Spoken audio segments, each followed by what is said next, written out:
I'm Autumn Matson, and this is my Me Too story. When I lived in Portland, I worked as an exotic dancer, which I think played a big part in me not being taken seriously. I met a fella there at the club, and we went and did karaoke. We ended up going back to my house. I thought he was really cute. We were kissing or whatever. And then I didn't want to have sex with him. And then so I pretended that I fell asleep. But he did it anyways. And I remember him like holding my eye open to see if I was asleep or not. And then he just did it anyway.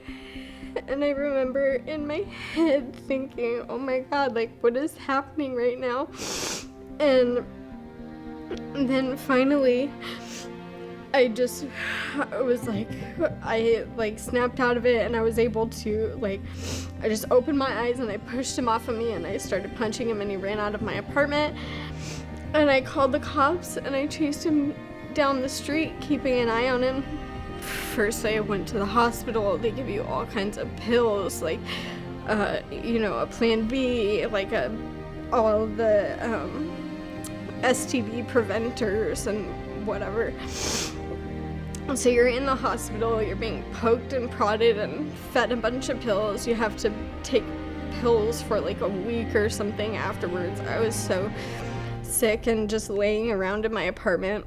I went to court on Christmas Eve in front of the grand jury, and which is just a bunch of regular people that called in for jury duty and are getting paid $10 for their time. And they're not trained in reading people's social cues. They're not trained in anything. They're just people that work at a gas station or at the grocery store. I'm not very good at being serious when I'm in an uncomfortable situation. And they were asking me to tell my story. And I remember that I said, I was telling them, how it started. I had brought him to my apartment.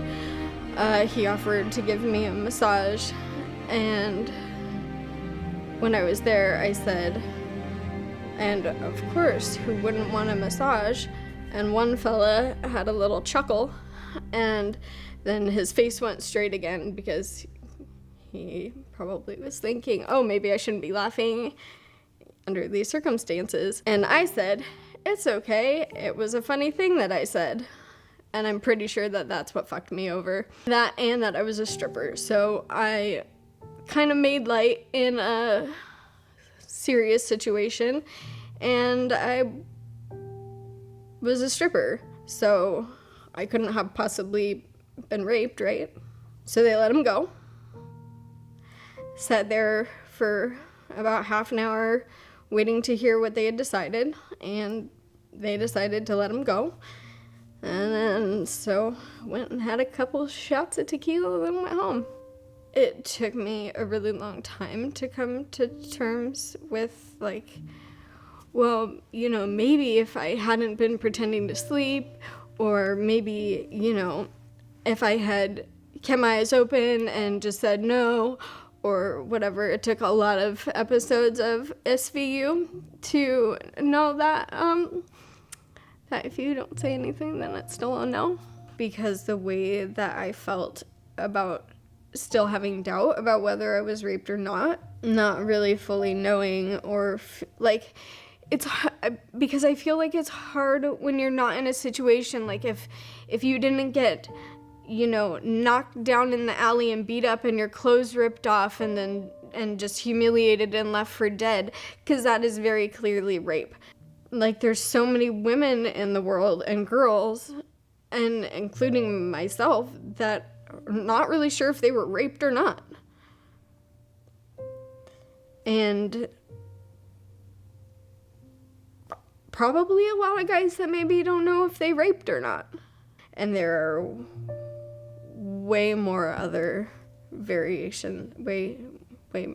way more variations of that, and maybe that it's difficult for people to come to terms with if that's not their story, and that was not my story. So I thought that maybe